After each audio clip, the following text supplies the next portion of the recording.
Welcome to the Stand Like Men podcast. I'm Logan Ingram. And I'm Daniel Trollenberg. And we are here today to hopefully talk about being godly, masculine men. We're following Jesus' life. We're getting examples out of the Bible. We're talking about relevant topics. We're talking about relevant people in the world throughout history and even today, and trying to just figure out how we're supposed to be the men we're supposed to be for our wives and our kids, and hopefully share a little insight about how we could grow up our sons or other young men around us to be godly, masculine men. Yeah. Thanks for joining us. And if you, are we wanting to split the opening? We used to. Yeah, we used to, and then we didn't. You kind of stopped splitting it. I thought we were never going to, but we just did it out of habit. Well, we started splitting it because we didn't know how to start an episode. And so I'm like, well, let's come up with a little script until we get a flow going. That's right. Okay. So we had a little script, and then one day you said, screw this. Okay. Which is fine. I think no. Don't hear what I'm not saying. I don't care. But it is throwing me off. I'm like, is this a day we're going to go near the script? Nope. Okay. Well, so you go ahead with the comments and I don't know what I was going to say anymore. What do I say? Threw you off. If you're liking the show, we'd love it if you would subscribe and leave us a comment, and most importantly, share it with somebody that you know. It can be a tall kid or a short kid or a kid who likes to climb on rocks or a friend or an enemy. Or do you know the reference to that movie? It's Monsters, Inc. Oh, it's just a throwaway line in. Is it? Yeah, I don't recognize that line at all. When they're in Nepal and they're talking to the abominable snowman, and he's like, "Hey, are there kids in that town down there?" He goes, "Yeah, there's tall kids, short kids, kids who climb on rocks." I do remember that now. It's awesome. I love that scene with the abominable. It's fantastic. It is. Welcome to the snow cones. Yeah, welcome to the Himalayas. Oh no. It's lemon. Yeah. Yeah. Anyway, I love Monsters, Inc. All of the movies, actually. They're all good. Anyway, so those of you who are listening, today seems to be a special day because we're a little out of it. I'm a little out of it. Oh, I am. I didn't sleep good. Yeah. Dude, I have never had this happen in my life. So I played football for 12 years, baseball, basketball, and have still continued working out. Last night was the first time ever this happened. I had full muscle spasms on, I don't know the muscle name. It's the front of my shin. Ooh.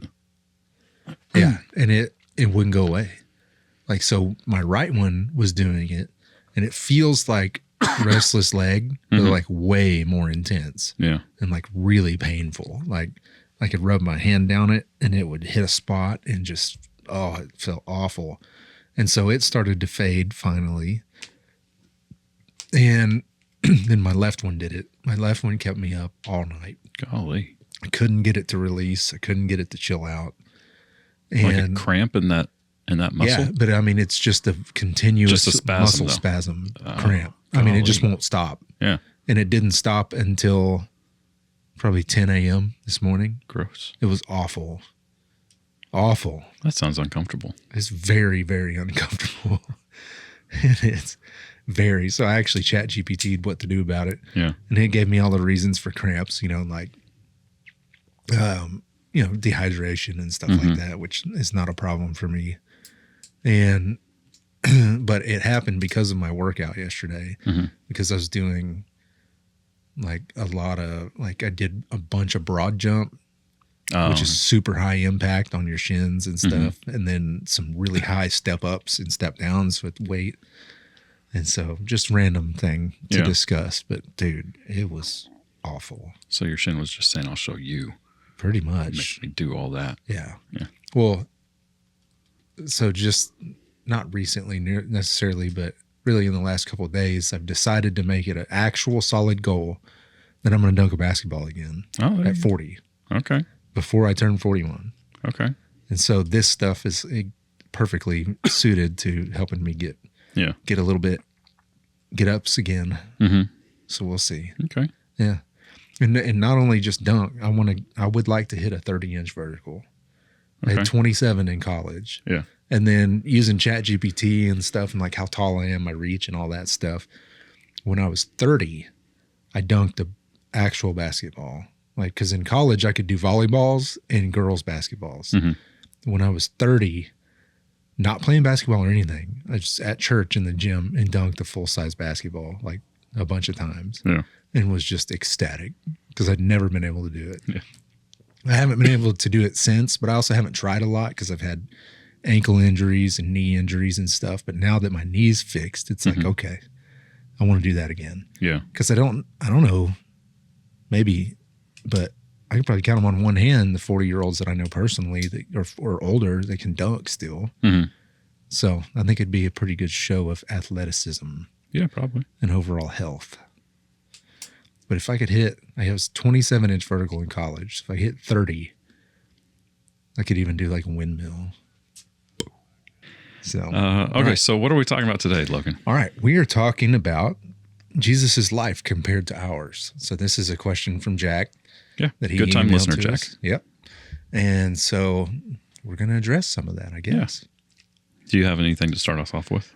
I think it's the most important is to how we can do that is to realize and kind of accept in our minds, because it is kind of hard to figure out and like rationalize, I guess, how Jesus is God and human at the same time. Ooh. But in order to really compare our lives, we do have to realize that he was wholly human. Yes. Because if we don't do that, then we can't compare. Yeah. Like, because just like we can't compare our lives and our thinking to God, we're incapable of that. But if we can look at Jesus in truth, knowing that he was wholly human, then we've got a lot of points of contact or comparison. Yes, pretty much. I agree. Yeah. I hadn't considered going to start there, but I think that's a perfect place to start. I think it's important to start there because you can't move on from there if you're not going to accept that. Yeah. Jesus was fully human. He was, I've got nothing else to say. Well, he knows what sweating was like. Yeah.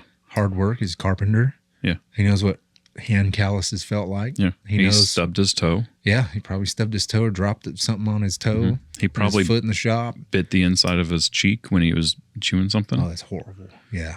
He probably did that. And then 2 or 3 days later, he bit the exact same spot again. He knows what it's like to maybe want to talk back to his mom. Yeah. Yeah. Or his dad, or rebel a little bit, to see a pretty girl walk by, to be hungry. You think Jesus had a crush? I don't know. There's no way to know. Yeah. But I like to think that I don't really know how to approach that as much as just noticing beauty, more that instead of having a crush, because that's where the God thing and what he knew his purpose was comes in. Yeah. It's that he had all of that stuff and just knew his purpose was greater than just that, so he just never messed with it. Yeah. Or did he not struggle with that or think about that at all? Yeah, that's where I don't know. Because part of me is like, well, we'll just... I had a verse picked out, and this is the perfect time to read it. All right, so this is Hebrews chapter 4, verse 15. For we do not have a high priest who is unable to sympathize with our weaknesses, but one who in every respect has been tempted as we are, yet was without sin. Do you think the sin is different between when Jesus was around and when we're here? No. Yeah, I don't think so. No, I think the human condition hasn't changed since we ate the fruit. Yeah, I believe that. Maybe the mode does. Yeah, like we have vape now. Yeah, right. And we're not in an opium den, but you can put the same thing in a vape. Yeah, pretty much. So or take pills instead. Yeah, like it's still there. It's just a different mode of delivery, maybe. Yeah, just like when we were growing up, magazines. Yeah, now. Your phone. It's phone or internet, and then before we had magazines. Before that, it was, there was still lust in the world. Yeah, absolutely. And so I agree. I don't think the the modality, is that how you put it? The modality of I think so. Of sin has changed and adapted throughout the years. Yeah. But sin can be described as there's three types of sins. There's the pride of life, or lust of the eyes, lust of the flesh, and the pride of life. I got it out of order. And so every sin, I'm told, every sin can fall into one of those three categories. And I haven't figured out a sin that doesn't fit in there yet. Yeah, that fits perfect. So sin hasn't changed because there's no new sin in the world since the fall. Since we ate the fruit, there's no new and improved sin in the world. And the human condition has stayed the same. Mm-hmm. We are lost in need of a savior. Like neither of those things has changed since Adam and Eve ate the fruit in the garden. Right. And so given that fact or truism, Jesus lived under the same human condition that we did of, got to watch out the heresy there. This is how I know that original sin doesn't exist. Because if original sin existed, then Jesus would have needed to be forgiven. And I believe that Jesus lived a perfect life without sin. I believe and that. Because he was without sin, he was able to, well, we read it in the Hebrews 4:15. Like, he was without sin. And that's the only way he can be a sacrifice. That's the only way he can be an atoning sacrifice for us, is if he had no blemish, no sin. But it still lives in, he was still human, living in a world that was lost, and living in a world that needed a savior, and living in a world that had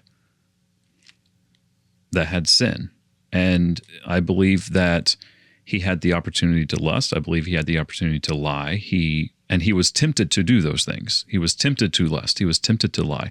He was tempted to look out for his own desires rather than serve the needs of others.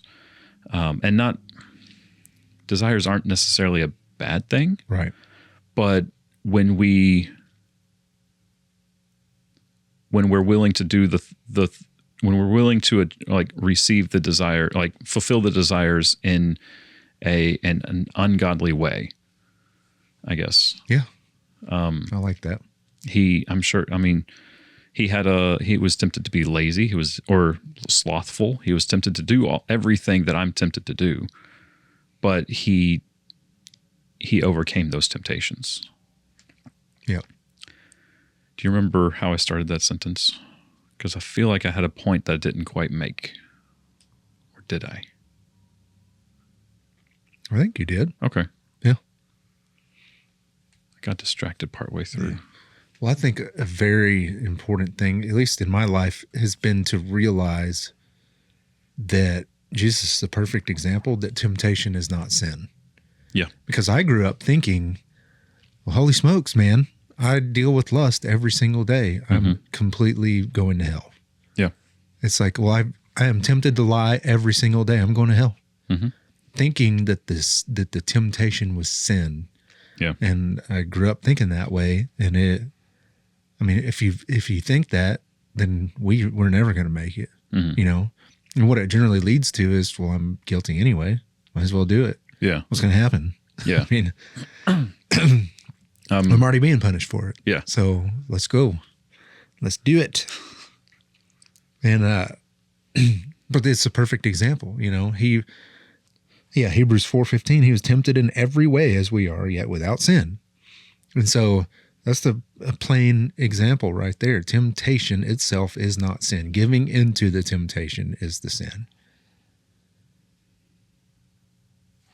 Yeah. And that automatically right there, just the whole temptation piece shows me, or gives us a connection, a personal connection with Jesus, because you can't relate to somebody that you don't relate with anything on. Yeah. That you've never gone through. You cannot connect. And so you cannot have a relationship with someone, because relationship, the root word is relate. Mm-hmm.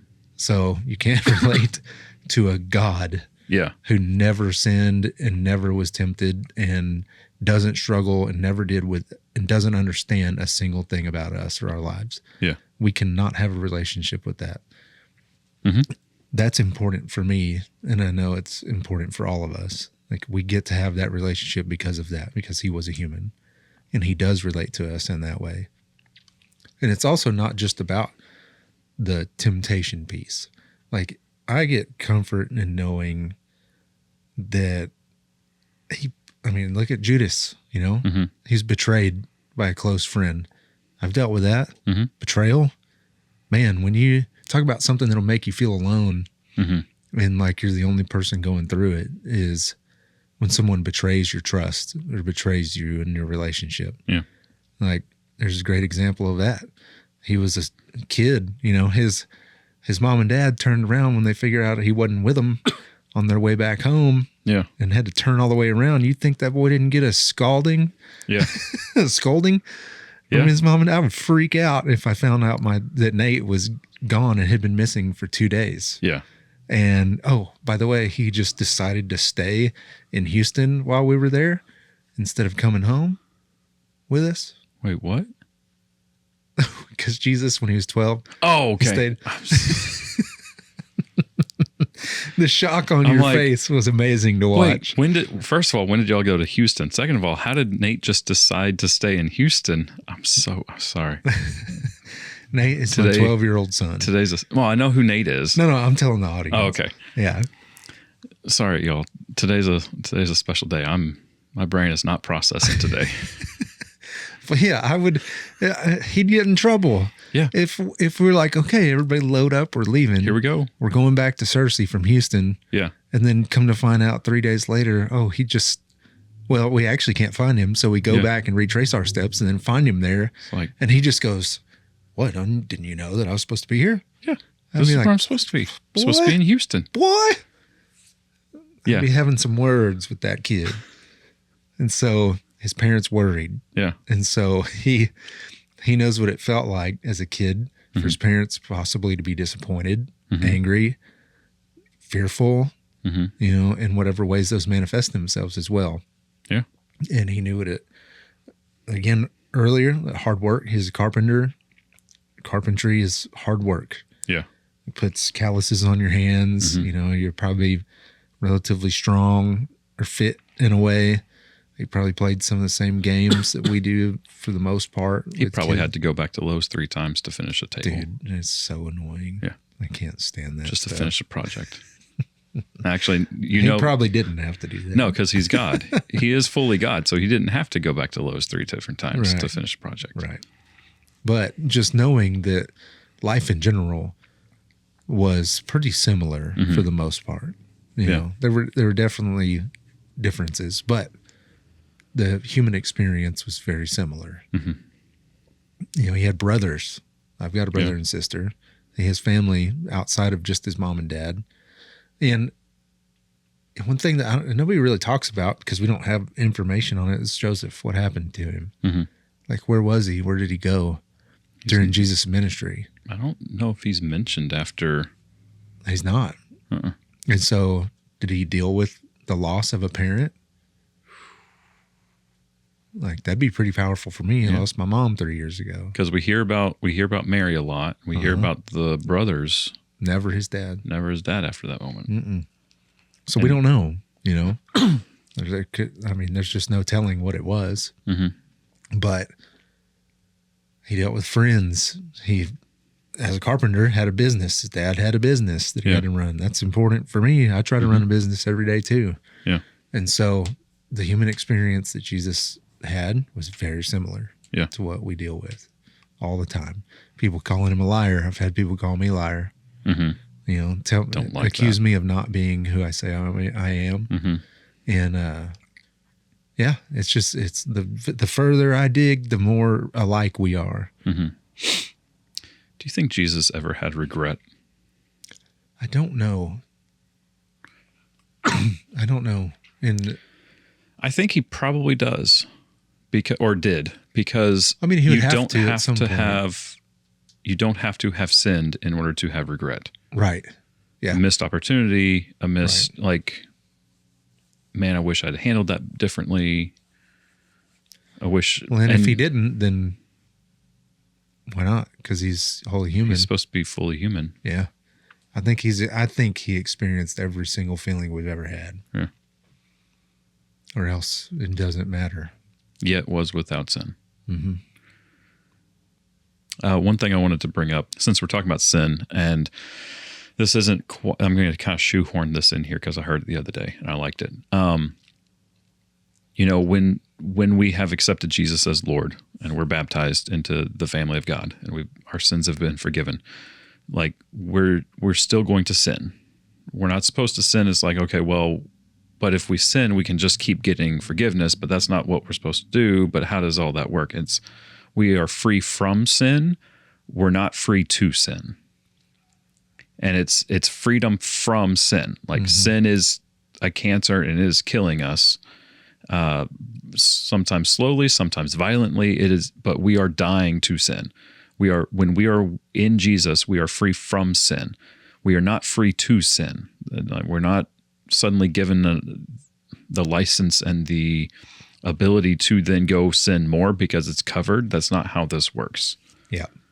Like we're free from it. We're free from this captive. Yeah.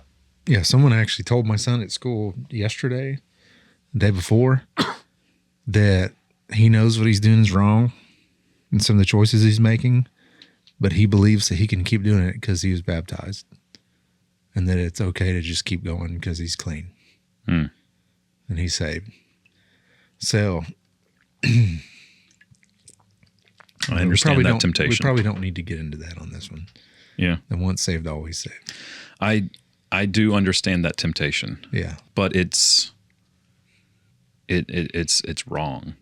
Like that attitude Paul addresses it directly. Should we go on sinning so that grace may abound? By no means. Right. And I believe that we can have assurance in our salvation. Like I remember in high school, I remember we had it was like a icebreaker thing at a youth rally. It's like, all right, split up in your groups and then find like 5 things that each of you have in common. And one group was like, well, here, first, item number 1 is this. Number 2 is we are all going to heaven. I'm like, you don't know that. Like, yes, I do. I'm going to heaven. I've been like, but I'm in my mind, I'm like, no. Like, it doesn't matter if you've been baptized. Like, like we are doing the best that we can until Judgment Day. And hopefully God will bring us into heaven and be able to show us enough grace. And that's not it. Like, that's not how grace works. Like, when we're baptized, we can rest in God. We can rest in the belief that He will save us in the end. And it is not conditional on how it's not based on our merit that we're saved. It's not based on our merit that we go to heaven. Sorry, I know you said we're not getting into this, but I think we're getting into this. If you want, we can jump back and skip it. But I feel like since it kind of came up, I think we should address it a little bit at least. Let's do it. We'll go with Nate since we were picking on him earlier. Has Nate screwed up before? Has Nate done something that you told him don't do this? Mm-hmm. Okay. So you said, we'll say clean your room, and then Nate doesn't clean his room. Did you throw him out of the house at that point? No. Did he become not your son? Nope. Did you love him less? Nope. You were frustrated with him, but you didn't love him less. Right. He didn't stop being Nate Ingram. He was still Nate. On the flip side, he did something great. I don't know. What does Nate do that could be considered great? Maybe he cleaned. Okay, well, it's cleaning the room. He cleaned his room without being asked. Okay, there you go. That's appropriate. Has that ever happened before? No. Okay, but this is an imaginary world we can. So let's say Nate cleaned his room without being asked. You walk in and it is beautiful. It's spotless. No company's not coming over. There's no reason for him to do it other than he wanted to do something good for you. He wanted to do something good. And so he cleaned his room. Did he become extra Nate Ingram? No. Like, did he become more of your son? Did he become a favorite? He wouldn't have become a favorite son at that point. You didn't love him more. Mm-mm.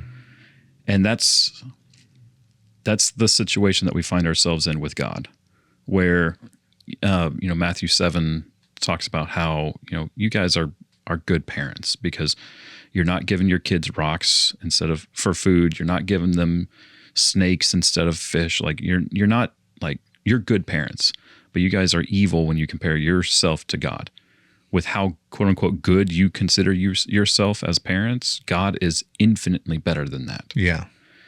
And when I look at my son, or when you look at Nate, and when they screw up, they don't stop being your child. They don't stop. The love that you have for them does not decrease. It's the same, if not more so amplified with when we sin, how God views us. We don't stop being a child of God just because we struggle with pornography. We don't stop, like, we're not thrown out of the family of God because we lie to somebody. That being said, there is an expectation of behavior in the family. Like, we both have expectations for our children to behave a certain way in relationship to others and to us. Like, you're going to treat people with respect. You're going to not be rude to people. You're going to pick up your toys at the end of the day, or whatever it is. We have an expectation of behavior. God has that as well. Like, we are free from sin, not free to sin. And so, to the person that says, I'm free, like, I know what I'm doing is wrong, but I'm going to keep doing it. What he's saying is, I'm free to sin. This is okay because I'm able to do this. Well, it's like, okay, well, at this point you are putting God, you're ignoring God, and you're ignoring the calling, and you're ignoring the standard of behavior that you have, that God has placed on you, the expectation that God has placed on you, and you're doing your own thing. So if you're going to put God, like, Keith English talks about this, like, if you put God in a box and you put that box in the corner in the closet and say, I'm going to go do whatever I want through until I'm this old, for the next 4 years. He talks about going to college. I'm going to put God in a box in the corner, and then when I'm ready for him, I'll come pick him out. It's like, how do you know that you're going to want to bring him back out? Mm-hmm. And it's kind of something to be concerned about, for sure. But it's like, if you're not willing to live in the grace of God now, like,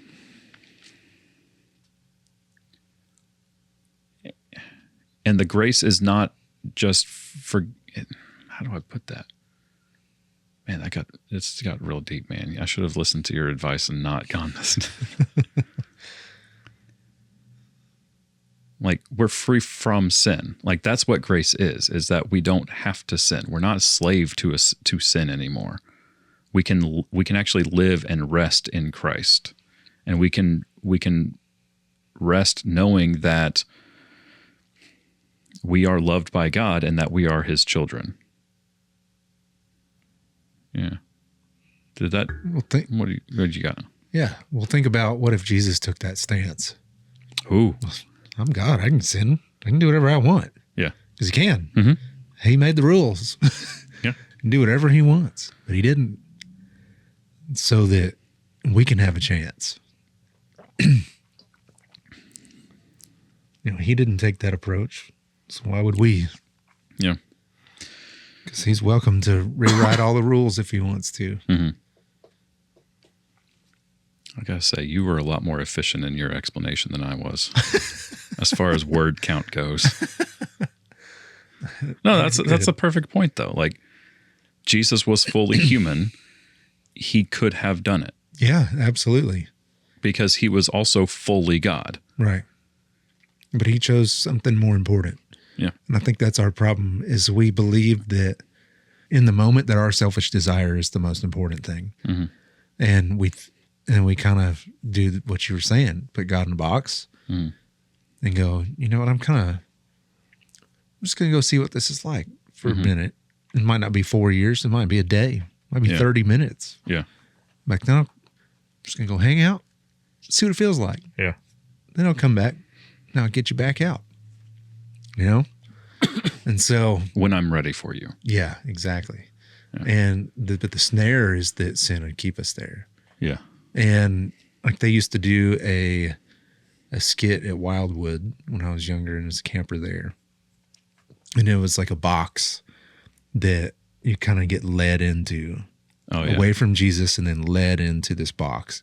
Well, the box of sin. But but then at some point you're stuck in the box and you can't even go back by your just own will generally. And so you just get stuck. So there is no, I'll come back in 10 minutes, a year. You're just stuck. Yeah. And I see that all the time. You know, it's a university town. You work there. My wife works there. I see it. People come in and I saw it in high school, pretty good kids, went off to college, come back and they're totally different people. They're completely distanced from God. And then they just stayed there because, well, this is fun. It's convenient. Yeah. It's easy. This is more important now than heaven one day. Yeah. And that's a big part of it is delayed gratification. That's a big thing. And I mean, that's what Christians are doing. Yeah. I mean, that's what we got to do. We put off our instant gratification for delayed, for a chance. First of all, of a good life. You can have a pretty good life if you live a sin-free life for the most part. Have a great marriage, good kids, good community, good job.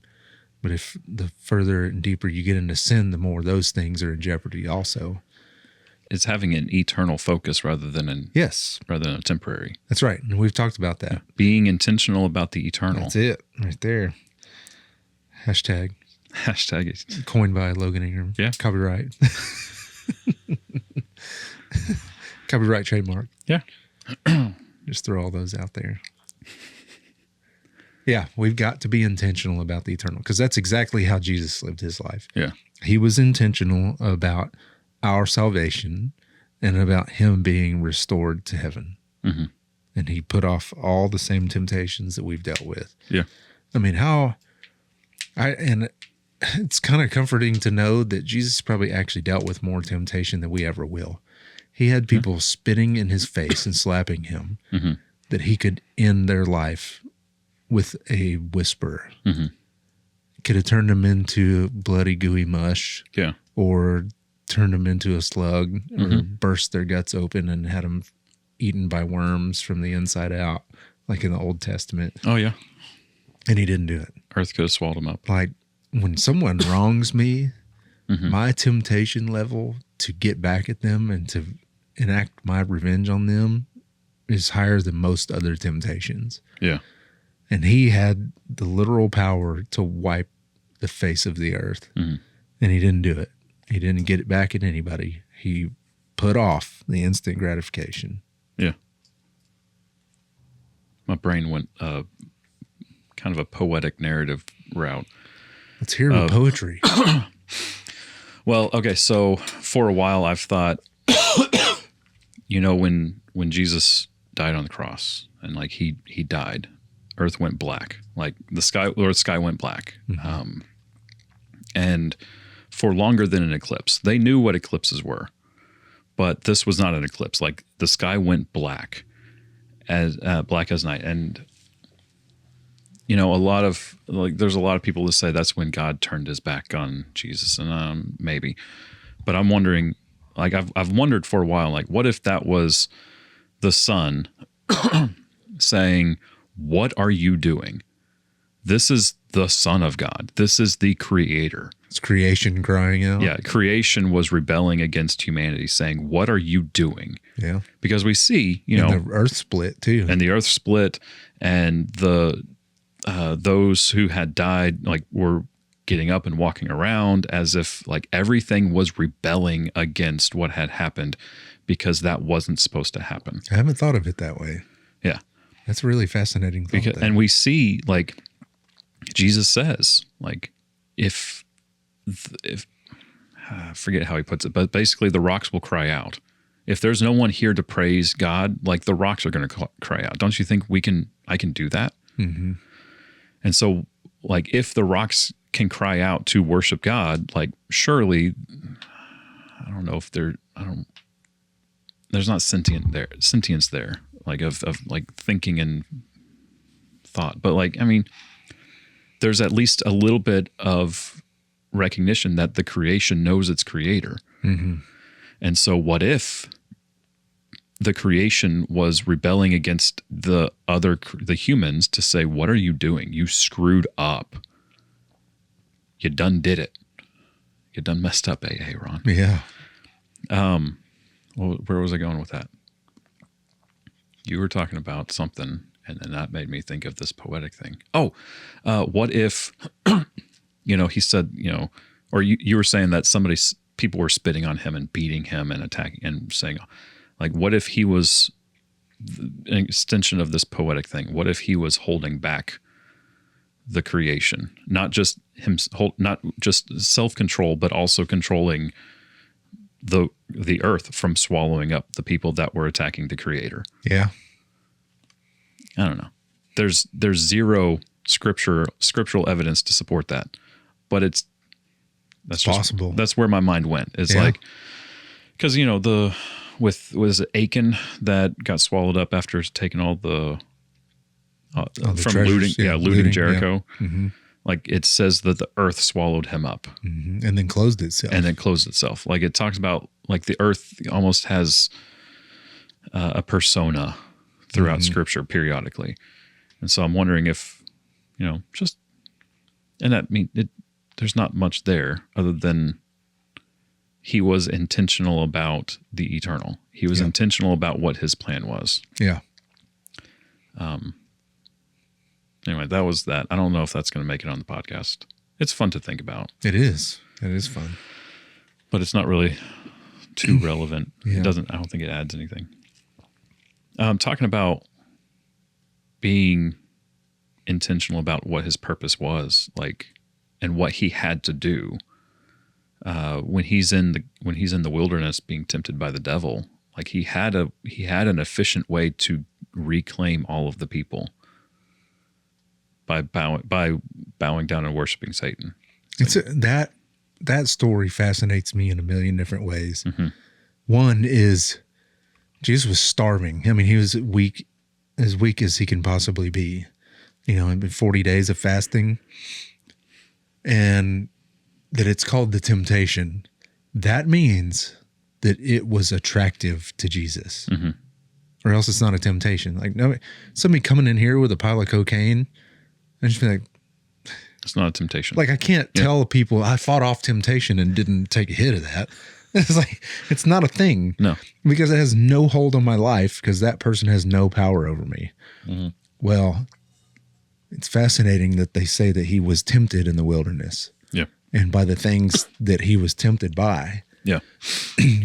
Food. Yeah. And the world. Mm-hmm.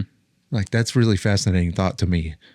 Jesus was actually drawn to the thought of ruling the world. Yeah. And having dominion over all the kingdoms mm-hmm. of the world.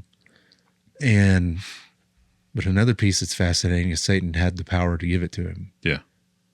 Because somebody comes in here and talks to me about a hunt for a world-class animal. Okay, I'm going to be tempted by that. Mm-hmm. Not cocaine. Yeah. But a world-class rare animal that I get a discount on. Mm-hmm. I'm going to be real tempted to try and scrape together some money and go do that. But they also must have the power to give it to me. Mm-hmm. Like, Joshua can't come in here and tell me that. He doesn't have any money or power or knowledge or anything to give that to me. He can say he does, but he doesn't. I already know that's the truth. Yeah. So Jesus knew that it was true that Satan had that ability to give him what he wanted. But it's also very fascinating, and this is probably another conversation, and I've been thinking about it a lot, and I don't know how to tie it into what we're talking about, but the fact that Satan truly believed that killing Jesus was the answer. It's how he's going to win. Yeah. And it shows perfectly that Satan is not omnipresent or omniscient, and that he doesn't. And this is how I guess we tie it in, is that it's temptation. We're not being controlled by Satan himself every single day, I don't believe. Because he can't do that. Yeah. Jesus and God know where we are and what we're doing all the time. I don't think Satan does. I think he has demons or minions, and then they operate through other humans and like in that way. Yeah. So, because he's not omnipresent, he's not omniscient, he is not all powerful, or else he would have known instantly that he's going to lose. Yeah. Why does he keep fighting if he just knows for a fact he's going to lose? Why would he kill someone? Why would he kill Jesus thinking that was going to end it? No. And the truth is clearly that actually made it way worse. Yeah. That sealed his fate. Exactly. Yeah. And so that proves to me that he doesn't know everything. No. Well, if he knew that killing Jesus would end it, right, he would have done everything to prevent Jesus from dying. Right. And then, but that also shows me that we absolutely can overcome temptation, as hard as it is, because Satan is not there grabbing our hand, making us do whatever it is. Yeah. He's not driving our car to wherever I don't know. I mean, I can't think of exact examples, but he's not in control of us. Or else temptation would just straight up would be sin, and we'd have no free will pretty much. Yeah. I think it's James that says we should not say when we're tempted that the devil is tempting me, because we're tempted by our own evil desires. That's right. Yeah. Perfect example right there. Yeah. And so I think that does tie into our life in Jesus, and that he was all human and so are we. Yeah. So he is without sin, whereas we are very sinful creatures. Yeah. So that's a difference. So that's the biggest difference between us, is that we just went different directions, where he went the direction of sinless and we are not. So how are we similar? Because that was actually part of the question, is good time listener Jack didn't ask how we're different. He asked how we're similar, which I think we've done a good job answering. Did we? For the most part. Great. Except I wasn't paying attention. I also have a beard and long dark hair. That's true. Yeah. You are probably more like Jesus and people. I guess. Well, Joshua told me that some kids at school think I'm a mix between Jesus and John Wick. Yeah, I can see that. Although Jesus was probably like 2 feet shorter than you are. That is very possible. We were talking about it earlier. Someone was talking about like the beautiful paintings that you see in Bibles and artwork. I'm like, yeah, I mean, the lady I was talking to was like, yeah, he didn't look good after spending 40 days in the wilderness, because he spent 40 days in the wilderness without food. I know what I look like when I come home from 10 days in the mountains. Yeah. He was very gaunt. He was emaciated. Like, he didn't look good. I'm like, yep. Not to mention, he probably looked more like Habib than Jeff. Yeah. It's like, yeah. But like all of our artwork and all of our Bible story, or no, most of our Bibles anyway, are Jesus' brown hair, blue eyes, white robe with a blue sash, and he's at least 6 foot. Yeah. It's like, isn't that interesting? It is. It is very fascinating. He's pale, doesn't have a tan at all. He's very, very white. Yeah. I think we're okay. So he was fully human. Yeah. He was born as a human boy in real flesh, which I'm trying to figure out. So like, we are image bearers of God. He was in the form of an image bearer, but he was also is the image of God. How does that work? I've always wondered that. So if we're made in the image of God, does God look like us? And what image is that? Is that like actual physical visual image? Right. Yeah. Or is that we are spiritual beings in a flesh body? Right. Or is the flesh the image Yeah. as well? I don't know. I don't either. Well, and something I just finally dawned on me a couple years or so ago is that maybe not even that long. Jesus, so like Yahweh, like there Yahweh, God Yahweh. There's the Father, the Son, and the Spirit, but they all make up God. And so, like when we say image of God, we're like, I always assumed, like whenever I was praying or whenever I was talking about God, I was always talking about God the Father. I was not including the Son and the Spirit in that. But like the Son and the Spirit are God. Like they are, you can't have one without the other. Because they are one. They are united. They're one. And so we see God the Father, God the Son, and God the Spirit in different circumstances, I guess, and playing different roles throughout history. Mm-hmm. But they are one. So when I say God, I should be specific of, am I talking about God the Father? Am I talking about God the Son? Or am I talking about God the Spirit? And so that being said, I don't know. Going back to, ultimately, I just don't know. I need someone smarter in here. Yeah, doing the whole Trinity talk is not for me. No, I'm not the one that you should pick to do that.